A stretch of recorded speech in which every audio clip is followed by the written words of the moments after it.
ఓం శాంతి 5/12/2024 మధురమైన పిల్లలు, మీకు ఏ జ్ఞానమైతే లభిస్తుందో దానిపై విచారసాగర మంథనం చేయండి. జ్ఞానమంథనం ద్వారానే అమృతం వెలువడుతుంది. ప్రశ్న: 21 జన్మల కొరకు సుసంపన్నులుగా అయ్యేందుకు సాధనమేంటి? జవాబు: జ్ఞానరత్నాలు. ఎంతగా మీరీ పురుషోత్తమ సంగమయుగంలో జ్ఞానరత్నాలను ధారణ చేస్తారో అంతగా సుసంపన్నులుగా అవుతారు. ఇప్పటి ఈ జ్ఞానరత్నాలు అక్కడ వజ్రవైడూర్యాలుగా అవుతాయి. ఎప్పుడైతే ఆత్మ జ్ఞానరత్నాలను ధారణ చేస్తుందో, నోటి నుండి జ్ఞానరత్నాలనే వెలువడింపజేస్తుందో, రత్నాలనే వింటుంది మరియు వినిపిస్తుందో, అప్పుడు తన హర్షిత ముఖం ద్వారా తండ్రి పేరు ప్రఖ్యాతమవుతుంది. ఆసురీ గుణాలెప్పుడైతే తొలగిపోతాయో అప్పుడు సుసంపన్నులుగా అవుతారు. ఓం శాంతి. తండ్రి పిల్లలకు జ్ఞానం మరియు భక్తి గురించి అర్థం చేయిస్తారు. సత్యుగంలో భక్తి ఉండదు అనైతే పిల్లలు అర్థం చేసుకుంటారు. జ్ఞానం కూడా సత్యుగంలో లభించదు. శ్రీకృష్ణుడు భక్తి చెయ్యరు, అలాగే జ్ఞానమురళిని వినిపించరు. మురళి అనగా జ్ఞానాన్ని ఇవ్వడం. మురళిలో ఇంద్రజాలం ఉంది అన్న గాయనం ఉంది కదా, మరి తప్పకుండా ఏదో ఒక ఇంద్రజాలం ఉంటుంది కదా. కేవలం మురళిని వాయించడం అనేది సామాన్యమైన విషయమే.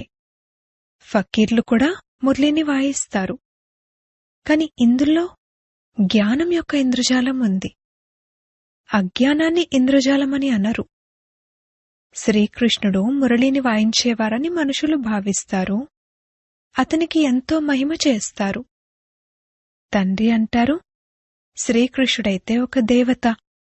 మనుషుల నుండి దేవతలుగా, దేవతల నుండి మనుషులుగా ఇలా అవుతూనే ఉంటారు. దైవీ సృష్టి కూడా ఉంటుంది, అలాగే మనుష్య సృష్టి కూడా ఉంటుంది. ఈ జ్ఞానంతో మనుషుల నుండి దేవతలుగా అవుతారు. సత్యుగం ఉన్నప్పుడు ఈ జ్ఞాన వారసత్వం ఉంటుంది. సత్యుగంలో భక్తి ఉండదు. దేవతలెప్పుడైతే మనుషులుగా అవుతారో అప్పుడు భక్తి ప్రారంభమవుతుంది. మనుషులను వికారులు అని, దేవతలను నిర్వికారులని అంటారు. దేవతల సృష్టిని పవిత్ర ప్రపంచం అంటారు. ఇప్పుడు మీరు మనుషుల నుండి దేవతలుగా అవుతున్నారు. దేవతల్లో ఈ జ్ఞానం ఉండదు. దేవతలు సద్గతిలో ఉంటారు. జ్ఞానమనేది దుర్గతిలో ఉండేవారికి అవసరము. ఈ జ్ఞానంతోనే దైవీ గుణాలు వస్తాయి. జ్ఞానధారణ కలిగిన వారి నడవడిక దివ్యంగా ఉంటుంది. తక్కువగా ధారణ చేసేవారి నడవడిక మిక్స్గా ఉంటుంది. ఆసురీ నడవడికనైతే అనలేము. ధారణ లేకపోతే నా పిల్లలుగా ఎలా పిలువబడతారు? పిల్లలు తండ్రిని తెలుసుకోకపోతే మరి తండ్రి కూడా పిల్లలను ఎలా తెలుసుకుంటారు? తండ్రిని ఎంత తప్పుడు మాటలతో నిందిస్తూ ఉంటారు. భగవంతుణ్ణి నిందించడం ఎంత చెడ్డ పని. మళ్లీ ఎప్పుడైతే వారు బ్రాహ్మణులుగా అవుతారో అప్పుడిక అలా నిందించడం ఆగిపోతుంది. ఈ జ్ఞానాన్ని విచారసాగర మంథనం చేయాలి. విద్యార్థులు విచారసాగర మంథనం చేసి జ్ఞానాన్ని ఉన్నతిలోకి తీసుకొస్తారు. మీకు ఈ జ్ఞానం లభిస్తుంది. దీనిపై మీ విచారసాగర మంథనం చేసినట్లయితే అమృతం వెలువడుతుంది. విచారసాగర మంథనం జరగకపోతే ఇంకేం మంథనం జరుగుతుంది? ఆసురీ ఆలోచనల మంథనం జరుగుతుంది. దానిలో నుండి చెత్తే వెలువడుతుంది. ఇప్పుడు మీరు ఈశ్వరీయ విద్యార్థులు. మనుషుల నుండి దేవతలుగా అయ్యే చదువును తండ్రి చదివిస్తున్నారని మీకు తెలుసు. దేవతలైతే చదివించరు. దేవతలనెప్పుడూ జ్ఞానసాగర్లని అనరు. తండ్రే జ్ఞానసాగరుడు. స్వయాన్ని ప్రశ్నించుకోవాలి, నాలో అన్ని దైవీ గుణాలు ఉన్నాయా? ఒకవేళ ఆసురీ గుణాలున్నట్లయితే వాటిని తొలగించి వేయాలి. అప్పుడే దేవతలుగా అవుతారు. ఇప్పుడు మీరు పురుషోత్తమ సంగమయుగంలో ఉన్నారు. పురుషోత్తములుగా అవుతున్నారంటే వాతావరణం కూడా చాలా బావుండాలి. చీచీ విషయాలు నోటి నుండి రాకూడదు. లేకపోతే తక్కువ స్థాయివారు అని పిలువబడతారు. వాతావరణం ద్వారా వెంటనే తెలిసిపోతుంది. వారి నోటి నుండి దుఃఖాన్నిచ్చే మాటలే వెలువడతాయి. పిల్లలైన మీరు తండ్రి పేరును ప్రఖ్యాతం చేయాలి. ముఖము సదా హర్షితంగా ఉండాలి. నోటి నుండి సదా రత్నాలే వెలువడాలి. ఈ లక్ష్మీనారాయణులు ఎంత హర్షితముఖులు! వీరి ఆత్మలు జ్ఞానరత్నాలను ధారణ చేశారు కదా. వీరి నోటి నుండి ఈ రత్నాలను వెలువడింపచేశారు. జ్ఞానరత్నాలనే వినేవారు, వినిపించేవారు. ఎంతటి సంతోషముండాలి! ఇప్పుడు మీరు ఏ జ్ఞానరత్నాలనైతే తీసుకుంటున్నారో అవి తర్వాత సత్యమైన వజ్రవైడూర్యాలుగా అయిపోతాయి. నవరత్నాల మాల అంటే వజ్రవైడూర్యాలతో తయారైందేమీ కాదు. అది ఈ చైతన్య రత్నాల మాల. మనుషులు వాటిని ఆ రత్నాలుగా భావించి ఉంగరాలను మొదలైన వాటిని ధరిస్తారు. జ్ఞానరత్నాల మాల ఈ పురుషోత్తమ సంగమయుగంలోనే తయారవుతుంది. ఈ రత్నాలే 21 జన్మల కొరకు సుసంపన్నులుగా చేస్తాయి. వీటినెవరూ దోచుకోలేరు. ఈ ప్రపంచంలో ఏవైనా రత్నాలు ధరిస్తే వెంటనే దోచుకుంటారు. కావున స్వయాన్ని చాలా చాలా వివేకవంతులుగా తయారు చేసుకోవాలి. ఆసురీ గుణాలను తొలగించి వేయాలి. ఆసురీ గుణాలు కలవారి ముఖం కూడా అలా అయిపోతుంది. క్రోధంతో ముఖం ఎర్రగా రాగిలా అయిపోతుంది. కామవికారం కలవారైతే పూర్తిగా నల్లముఖం వారిగా అయిపోతారు. శ్రీకృష్ణుణ్ణి కూడా నల్లగా చూపిస్తారు కదా. వికారాల కారణంగానే తెల్లగా ఉన్నవారి నుండి నల్లగా అయిపోయారు. పిల్లలైన మీరు ప్రతి ఒక్క విషయంపై విచారసాగర మంథనం చేయాలి. ఇది చాలా ధనాన్ని ప్రాప్తింపజేసే చదువు. క్వీన్ విక్టోరియా యొక్క మంత్రి మొదట చాలా పేదవానిగా ఉండేవారని, దీపం వెలిగించుకుని చదువుకునేవారని పిల్లలను మీరు విన్నారు. కాని ఆ చదువు రత్నాలేమీ కాదు. జ్ఞానాన్ని చదువుకుని పూర్తి పొజిషన్ను పొందుతారు. కావున చదువు ఉపయోగపడిందే కాని ధనం కాదు. చదువే ధనము. అది హద్దులోని ధనము, ఇది అనంతమైన ధనము. తండ్రి మనల్ని చదివించి విశ్వాధిపతులుగా తయారు చేస్తారని ఇప్పుడు మీరు అర్థం చేసుకున్నారు. అక్కడ ధనాన్ని సంపాదించేందుకు చదువు చదవరు. అక్కడ ఇప్పటి పురుషార్థంతో అపారమైన ధనం లభిస్తుంది. ఆ ధనం అవినాశిగా అయిపోతుంది. దేవతల వద్ద ఎంతో ధనముండేది. మళ్లీ ఎప్పుడైతే వామ మార్గంలోకి రావణరాజ్యంలోకి వస్తారో అప్పుడు కూడా ఎంత ధనముండేది. ఎన్ని మందిరాలు నిర్మించారు. మళ్లీ తర్వాత ముసల్మాన్లు దోచుకున్నారు. ఎంత ధనవంతులుగా ఉండేవారు. ఈ రోజుల్లోని చదువుతో ఇంతటి ధనవంతులుగా అవ్వలేరు. ఈ చదువుతో మనుషులు ఎలా అయిపోతారో చూడండి. పేదవారి నుండి షావుకార్లుగా. ఇప్పుడు భారత్ ఎంత పేదదిగా ఉందో చూడండి. పేరుకు షావుకార్లైన వారెవరైతే ఉంటారో వారికైతే తీరికే లేదు.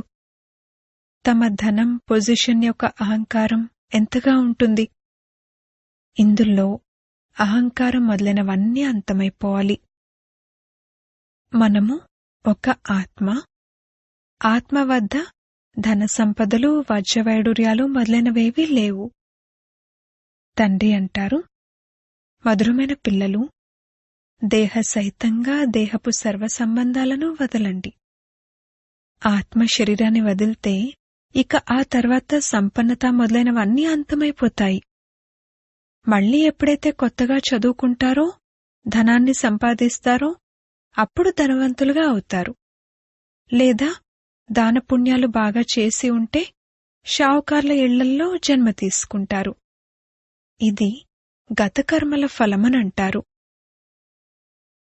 జ్ఞానాన్ని దానం చేసుంటారు, లేక కాలేజ్లు, ధర్మశాలలు మొదలైనవి నిర్మించి ఉంటారు. దానివలన ఫలం లభిస్తుంది. కాని అది అల్పకాలికమైనది. ఈ దానపుణ్యాదులు మొదలైనవి కూడా ఇక్కడే చేయబడతాయి. ఇవి సత్యుగంలో చేయబడవు. సత్యుగంలో మంచి కర్మలే ఉంటాయి. ఎందుకంటే ఇప్పటి వారసత్వమే అక్కడ లభిస్తుంది. అక్కడ ఏ కర్మలు వికర్మలుగా అవ్వవు. ఎందుకంటే అక్కడ రావణుడే లేడు. వికారాల్లోకి వెళ్లడం వలన వికారీ కర్మలుగా అవుతాయి. వికారాల ద్వారా వికర్మలు తయారవుతాయి. స్వర్గంలో వికర్మలంటూ ఏవీ ఉండవు. మొత్తం ఆధారమంతా కర్మలపైనే ఉంది. ఈ మాయా రావణుడు అవగుణాలు కలవారిగా చేస్తాడు. తండ్రి వచ్చి సర్వగుణ సంపన్నులుగా చేస్తారు. రామవంశీయులు మరియు రావణవంశీయుల యుద్ధం జరుగుతుంది. మీరు రాముని పిల్లలు. ఎంతో మంచి మంచి పిల్లలు మాయతో ఓడిపోతారు. బాబా పేర్లు చెప్పరు. అయినా కాని నమ్మకం పెట్టుకుంటారు. అతి అధములుగా అయిన వారి ఉద్ధరణను చేయవలసి ఉంటుంది. తండ్రి అయితే మొత్తం విశ్వమంతటి ఉద్ధరణ చేయాలి. రావణుని రాజ్యంలో అందరూ అధమగతిని పొందారు. తండ్రి అయితే స్వయాన్ని రక్షించుకునే మరియు ఇతరులను రక్షించే యుక్తులను ప్రతిరోజూ అర్థం చేయిస్తూ ఉంటారు. అయినా కాని పడిపోతే ఇక అతి అధములుగా అయిపోతారు. అటువంటి వారు ఇక అంతగా పైకెక్కలేరు. ఆ అధమ స్థితి లోపల తింటూ ఉంటుంది. అంత్యకాలంలో ఎవరైతే స్త్రీని స్మరిస్తారో అనంటారు కదా, వారి బుద్ధిలో ఆ అధమ స్థితియే గుర్తొస్తూ ఉంటుంది. తండ్రి కూర్చుని పిల్లలకు అర్థం చేయిస్తారు. సృష్టి చక్రం ఎలా తిరుగుతుంది అనేది కల్పకల్పము మీరే వింటారు. జంతువులైతే తెలుసుకో కదా. మీరే వింటారు మరియు అర్థం చేసుకుంటారు. మనుషులైతే మనుషులే. ఈ లక్ష్మీనారాయణలకు కూడా చెవులు, ముక్కు మొదలైనవన్నీ ఉన్నాయి. ఎంతైనా వారు మనుషులే కదా.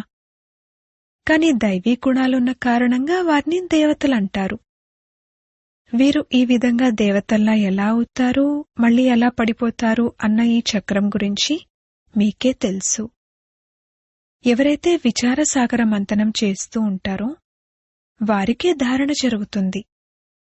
ఎవరైతే విచారసాగర మంథనం చెయ్యరో వారిని తెలివి తక్కువ వారని అంటారు.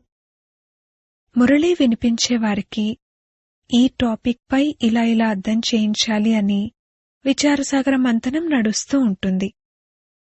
ఇప్పుడు అర్థం చేసుకోకపోయినా సరే మున్ముందు తప్పకుండా అర్థం చేసుకుంటారు అన్న ఆశ పెట్టుకోవడం జరుగుతుంది. అలా ఆశ పెట్టుకోవడం అనగా సేవా అభిరుచి ఉన్నట్లు. అలసిపోకూడదు. ఎవరైనా పైకెక్కి మళ్లీ అధములుగా అయిపోతే, ఒకవేళ వారు మళ్లీ వస్తే స్నేహంతో కూర్చోబెడతారు కదా, లేదా వెళ్ళిపో అంటారా? ఇన్ని రోజులు ఎక్కడున్నారు, ఏం చేశారు అని వారి స్థితిగతుల గురించి అడగాలి. మాయతో ఓడిపోయాను అని అంటారు కదా. జ్ఞానం చాలా బావుంది అని భావిస్తారు కూడా. స్మృతి అయితే ఉంటుంది కదా. భక్తిలోనైతే గెలుపోటములు పొందే విషయమే లేదు. ఇది జ్ఞానము. దీనిని ధారణ చేయాలి. మీరెప్పటివరకైతే బ్రాహ్మణులుగా అవ్వరో అప్పటి వరకు దేవతలుగా అవ్వలేరు. క్రిస్టియన్లు, బౌద్ధులు, పారసీ మొదలైన వారిలో బ్రాహ్మణులుండరు. బ్రాహ్మణుల పిల్లలు బ్రాహ్మణులుగా అవుతారు. ఈ విషయాలను ఇప్పుడు మీరు అర్థం చేసుకుంటారు. అల్ఫ్ను, భగవంతుణ్ణి స్మృతి చేయాలి అని మీకు తెలుసు. అల్ఫ్ను స్మృతి చేయడం ద్వారా రాజ్యాధికారం లభిస్తుంది.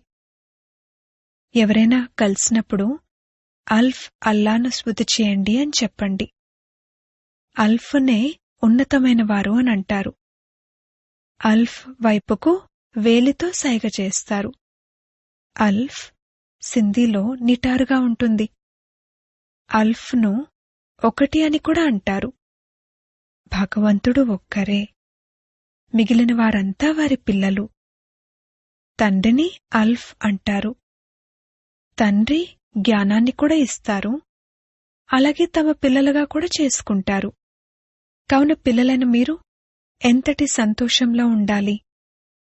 బాబా మన సేవను ఎంతగా చేస్తారు.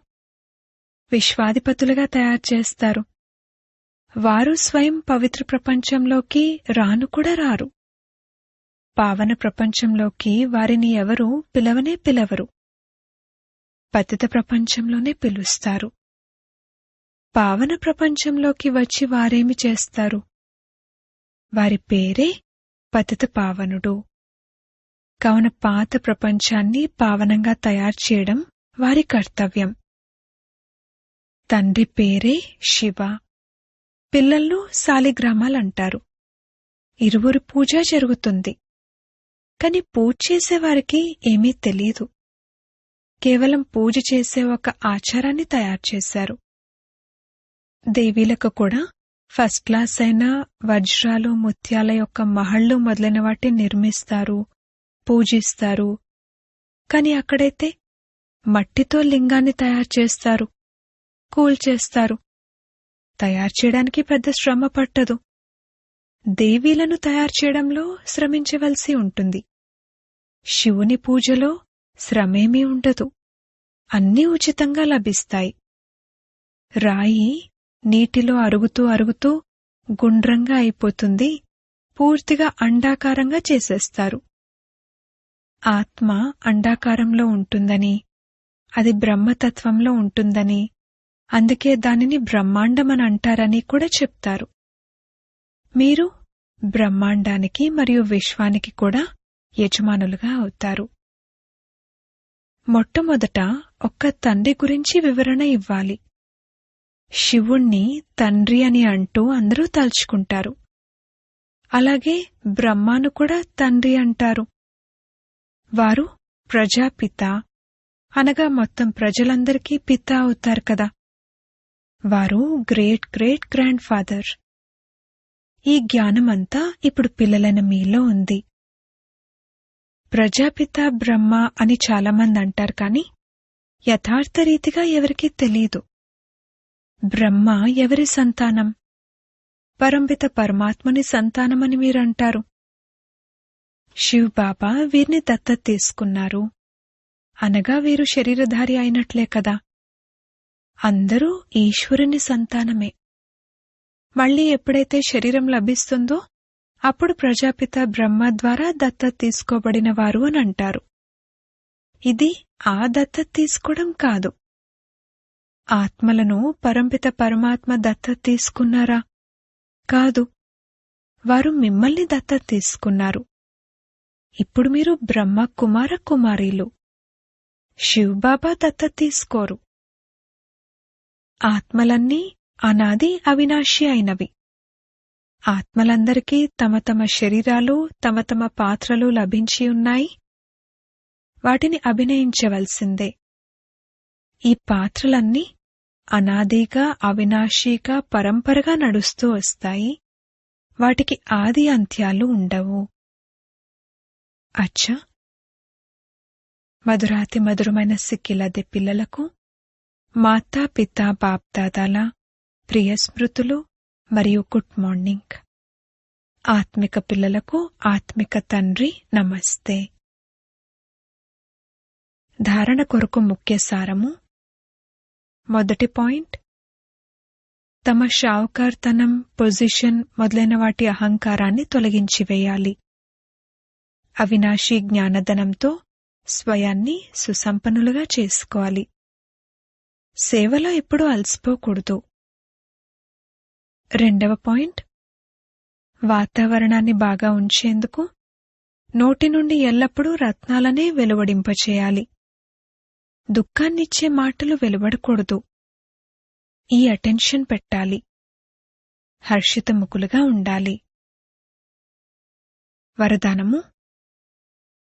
ఎటువంటి వాయుమండలంలోనైనా మనస్సు బుద్ధిని క్షణంలో ఏకాగ్రం చేసే సర్వశక్తి సంపన్న భవ. బాప్దాదా పిల్లలందరికీ సర్వశక్తులను వారసత్వంగా ఇచ్చారు. స్మృతి శక్తికి అర్థం మనసు బుద్ధిని ఎక్కడ జోడించాలనుకుంటే అవి అక్కడ జోడింపబడాలి.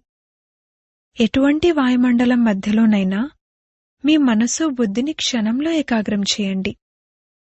పరిస్థితి అలజడితో కూడిందైనా, వాయుమండలం తమోగుణిగా ఉన్నా, మాయ తనదిగా చేసుకునే ప్రయత్నం చేస్తున్నా కాని క్షణంలో ఏకాగ్రులైపోండి. ఇటువంటి కంట్రోలింగ్ పవర్ ఉన్నట్లయితే సర్వశక్తి సంపన్నులు అనంటారు. స్లోగన్: విశ్వ కళ్యాణం యొక్క బాధ్యతను మరియు పవిత్రతా ప్రకాశం యొక్క కిరీటాన్ని ధరించేవారే ద్వికిరీటధారులుగా అవుతారు. ఓం శాంతి.